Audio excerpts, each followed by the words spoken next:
আসসালামু আলাইকুম বন্ধুরা, কেমন আছো সবাই? একটা নতুন টিউটোরিয়ালে তোমাদের স্বাগতম। তবে আজকের ভিডিও টিউটোরিয়ালে আমি তোমাদের প্লে স্টোরে 5টি কাজ শেখাবো, যে 5টি কাজ শেখা খুবই জরুরি। এর ভিতরে একটি কাজ আছে যেটা আমাদের ফোনকে সেভ রাখার জন্য খুবই জরুরি, এই কাজটা শিখিয়ে রাখা। তো চলো গাইস, বেশি কথা না বলে মূল ভিডিও শুরু করা যাক। তো গাইস, ফার্স্ট টাইমে আমি আমার মোবাইল প্লে স্টোরটি ওপেন করে নিলাম। প্লে স্টোরটি ওপেন করার পর উপরে দেখতে পাচ্ছ এখানে একটা আইকন আছে আর কি। তোমরা যদি এখানে খেয়াল করো তাহলে দেখতে পাবে একটা আইকন আছে, এই আইকনের উপর ক্লিক করবে। তো আমি আইকনের উপর ক্লিক করলাম। ক্লিক করার পর গাইস, এখানে দেখতে পাচ্ছ একটা অপশন আছে ম্যানেজমেন্ট অ্যাপস এন্ড ডিভাইস, এটা পরে তোমরা ক্লিক করবে। তো এটা পরে ক্লিক করার পর গাইস, আমি তোমাদের ইম্পর্টেন্ট অ্যাপসটি শিখিয়ে দিই, যেটা আমাদের খুবই ইম্পর্টেন্ট ফোনকে সেভ রাখার জন্য। তাই সেটা আগে দেখে শিখিয়ে দিয়েছি। তার জন্য গাইস দেখতে পাচ্ছ নো হিয়ার অ্যাপস ফোল্ডার, এটা পরে ক্লিক করবে। তো এটার উপর আমি ক্লিক করছি। এটার পরে দেখতে পাচ্ছ কিন্তু নো হেয়ার ফুল অ্যাপস ফোল্ডার, মানে এটার কাজকে আমি দেখিয়ে দিচ্ছি। এটার কাজ হলো গাইজ, প্লে স্টোরে থার্ড পার্টি অ্যাপ যদি আমরা কোনো প্রকারে ইনস্টল দিয়ে ফেলি, তখন এই অ্যাপটি শো করবে। মানে প্লে স্টোরে একটি অ্যাপ ছাড়া হয়েছে যেটা আগে ভালো কাজ করতো, কিন্তু এখন আমাদের ফোনে থেকে ডাটা চুরি করে। এই যে বিষয়টা যদি প্লে স্টোর জানতে পারে, তারপর কিন্তু সেই অ্যাপটি প্লে স্টোর থেকে ডিলিট করে দেয়। তারপর যখন আমরা অ্যাপটি ইনস্টল দেওয়া থাকে তখন কিন্তু আমাদের ফোনে থাকে, আর তখন কিন্তু আমাদের ভিতরে এটা দেখতে পারে। তো তোমরা থার্ড পার্টি অ্যাপস এর ভিতর থেকে দেখে নিতে পারবে। দেখানোর জন্য গাইজ এখানে দেখতে পাচ্ছ চার্জিং এর উপর যদি ক্লিক করি, তাহলে গাইজ কিন্তু আমাদের যদি কোনো প্রকারের ফোনে ডাটা চুরি করে কিন্তু আমাদের ফোনের জন্য ক্ষতিকারক কোনো অ্যাপস থাকে, তাহলে গাইজ কিন্তু সেই অ্যাপটি এখানে শো করবে। তোমরা সেই অ্যাপটি যদি পেয়ে যাও, তাহলে গাইজ কিন্তু অ্যাপটিকে তোমরা আনইনস্টল দিয়ে নেবে। তো গাইজ এই ছিল ট্রিক্স নাম্বার 1। এবার আমি তোমাদের ট্রিক্স নাম্বার 2 দেখাচ্ছি। তো গাইজ ট্রিক্স নাম্বার 2 এর জন্য গাইজ এখানে দেখতে পাচ্ছ, আবারও দেখতে পাচ্ছ এখানে ম্যানেজমেন্ট নামক একটা অপশন আছে। ম্যানেজমেন্টের উপর ক্লিক করবে। ওকে, ম্যানেজমেন্টের উপর ক্লিক করার পর গাইজ এখানে দেখতে পাচ্ছ ও ইনস্টল নামক একটা অপশন আছে, ইনস্টলের উপর ক্লিক করবে। ইনস্টলের উপর ক্লিক করার পর গাইজ দেখতে পাবে নিচে কিন্তু একটা অপশন আসবে নট ইনস্টল, এটা পরে তোমরা ক্লিক করবে।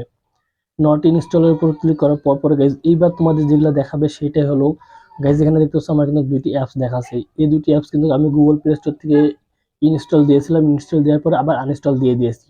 তো গাইজ এখানে কিন্তু আমাদের যে প্লেয়ার অ্যাপগুলো তোমরা ইনস্টল দিয়ে রেখেছো, সেই অ্যাপগুলো কিন্তু আনইনস্টল দেওয়ার পরে এখানে কিন্তু থেকে যায়। তো ওখানে কি হয়, আমাদের প্লে স্টোরে যে স্টোর আছে সেই স্টোর মেমোরিটা লোড হয়ে যায়।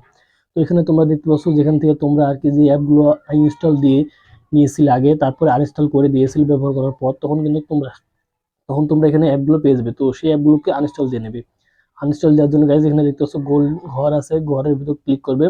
আমি ঘরের উপর ক্লিক করছি। ঘরের উপর ক্লিক করার পর গাইজ এখানে দেখতে পাচ্ছ একটা ডাস্টবিন নামক একটা অপশন আছে, এটার উপরে ক্লিক করবে। এটার উপর ক্লিক করার পর গাইজ এখান থেকে রিমুভ করে দেবে।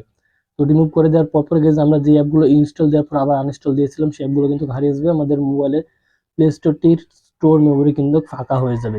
তো ট্রিক্স নাম্বার 3 এর জন্য গাইজ এবার তোমরা দেখতে পাচ্ছ এখানে আবারও আমাদের মেন আইকনের উপর ক্লিক করতে হবে। মেন আইকনের উপর ক্লিক করলাম। মেন আইকনের উপর ক্লিক করার পর গাইজ দেখতে পাচ্ছ এখানে সেটিং, এখানে নিচে দেখতে পাচ্ছ সেটিং নামক অপশন আছে। এই যে তোমরা যদি এখানে খেয়াল করো তাহলে দেখতে পাচ্ছ সেটিং, এই সেটিং এর উপর ক্লিক করবে। সেটিং এর উপর ক্লিক করার পরে এখানে দেখতে পাচ্ছ নেটওয়ার্ক প্রাইভেসি আছে, নেটওয়ার্ক প্রাইভেসির উপর ক্লিক করবে। তো আমি নেটওয়ার্ক প্রাইভেসির উপর ক্লিক করছি। নেটওয়ার্ক প্রাইভেসির উপর ক্লিক করার পর দেখতে পাচ্ছ গাইজ এখানে লেখা দেখাচ্ছে অটো অ্যাপস আপডেট, এটার উপর তোমরা ক্লিক করবে। এটার উপর ক্লিক করার পর গাইজ এখানে দেখতে পাচ্ছ অনেকগুলো অপশন আছে। এই অপশনগুলো কি আমি তোমাদের একটা একটা করে বুঝিয়ে দিচ্ছি। সেটা হলো গাইজ দেখতে পাচ্ছ apps all update over wifi এবং মোবাইল ডাটা, মানে তোমার ফোনে অটোমেটিকলি অ্যাপস আপডেট হবে, এমবি থাকলেও হবে, ওয়াইফাই থাকলেও হবে। তো এটার জন্য গাইজ কিন্তু আমাদের একটা প্রবলেম হয়, সেটা হলো আমাদের ফোনে যদি অল্প এমবি থাকে তাহলে অটোমেটিক অ্যাপ আপডেটসে কিন্তু আমাদের এমবি সব ফুরিয়ে যায়। তারপর আবার এখানে দেখতে পাচ্ছ app with update with limited any of mobile data, মানে তোমার এমবি দিয়ে শুধুমাত্র অ্যাপ ইনস্টল আনইনস্টল হবে, মানে ইনস্টল হবে আর তোমাদের অ্যাপ আপডেট চলবে, অটোমেটিকলি হয়ে যাবে। আর এখানে নিচে দেখতে পাচ্ছ একটা অপশন দেখতে পাচ্ছ, এখানে দেখতে পাচ্ছ তোমরা যে এখানে update over only wifi and এখানে দেখতে পাচ্ছ ডোন্ট অটো আপডেট, এটাকে থেকে তোমরা করবে কি, এখানে ডোন্ট অটো আপডেট করে দেবে। ডোন্ট অটো আপডেট করলে কি হবে গাইস, তোমাদের ফোনে কিন্তু যখন তুমি চাইবা তখনই সেই অ্যাপটি আপডেট হবে, অটোমেটিক কিন্তু আপডেট হবে না। আর এখানে যদি তোমরা এটা করে দাও তাহলে দেখতে পাচ্ছ ও আপডেট ওভার ওয়াইফাই অনলি। তো এখানে যদি তোমরা আপডেট ওভার ওয়াইফাই অনলি করো, তাহলে গাইস কিন্তু তখন আমাদের শুধুমাত্র ওয়াইফাই কানেক্ট হওয়ার পরে কিন্তু কোনো অ্যাপস ইনস্টল হবে কিংবা আপডেট হবে। তো এই দুটার ভিতর তোমার কাছে যেটা বেটার মনে হয় সেটা তুমি করে রাখো। তো আমি বলবো জাস্ট তোমরা এখানে ও আপডেট ওভার ওয়াইফাই এটা দিয়ে করে রাখবো। এটা করে রাখলে গাইস কিন্তু আমাদের ফোনে অটোমেটিকলি অ্যাপ আপডেট হবে না, মোবাইলের এমবি থাকলেও এমবিটি ফুরাবে না। যখন আমাদের ওয়াইফাই কানেক্ট হবে তখন কিন্তু আমাদের অ্যাপ আপডেট হবে। তো এই ছিল নাম্বার 3। এবার আমি তোমাদের স্ট্রিক নাম্বার 4 নিয়ে কথা বলবো, তার জন্য আমি ব্যাক নিয়ে চলে আসলাম। তো গাইস এখান থেকে আমরা চলে যাবো আবার প্রোফাইল আইকনে ক্লিক করলাম। প্রোফাইল আইকনে ক্লিক করার পর গাইস এখানে আমরা সেটিং নামক অপশনে চলে যাব। তো আমি সেটিং নামক অপশনে আছি, সেটিং নামক অপশনে যাওয়ার পরে দেখতে পাচ্ছ উপরে জেনারেল নামক অপশন আছে, জেনারেলের ভিতর প্রবেশ করবে। তো জেনারেলের ভিতর প্রবেশ করার পর দেখতে পাচ্ছ এখানে থিম লেখা আছে, এখানে তোমরা ক্লিক করবে। তো থিমের উপর আমি ক্লিক করছি, থিমের উপর ক্লিক করার পর পরে গাইজ এখানে তোমরা দেখতে পাচ্ছ dark and show with black. তো গাইজ তোমরা এখান থেকে ডার্ক মোড করে দেবে। এখান থেকে যদি তোমরা ডার্ক মোড করে দাও তাহলে সমস্ত কিছু কালো হয়ে যাবে।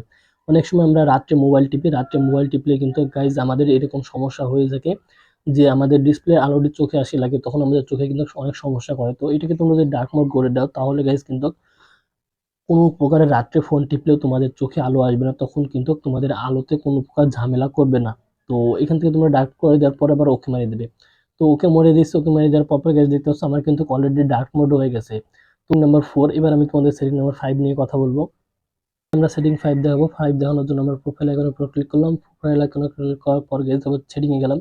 সেটিং এ যাওয়ার পর গাইস এবার দেখতে পাচ্ছ এখানে অ্যাবাউট নামক একটা অপশন আছে, অ্যাবাউট এর উপর আমি ক্লিক করলাম। অ্যাবাউট এর উপর ক্লিক করার পর গাইস এখানে দেখতে পাচ্ছ প্লে স্টোর ও ভার্সন, আর এখানে দেখতে পাচ্ছ আপডেট প্লে স্টোর। তো তোমরা এখান থেকে প্লে স্টোরটিকে আপডেট দিয়ে নেবে। তো আমি এখান থেকে গোইট দিয়ে দিলাম। এবার গাইস আমাদের প্লে স্টোরটি কিন্তু অটোমেটিকলি আপডেট হচ্ছে, আর আমাদের প্লে স্টোরটি আপডেট দিলে কিন্তু গাইস আমাদের ফোনটিও অনেক বেশি পাতলা থাকবে আর অনেক বেশি সুবিধার ক্ষেত্রে কাজ করবে। তো এই ছিল আজকের ভিডিওটি। ভিডিওটি দেখে যদি মনে হয় কোনো কিছু শিখেছো তাহলে অবশ্যই লাইক করবে, আর এরকম নিত্য নতুন ভিডিও পেতে অবশ্যই আমাদের সাথে থাকবে।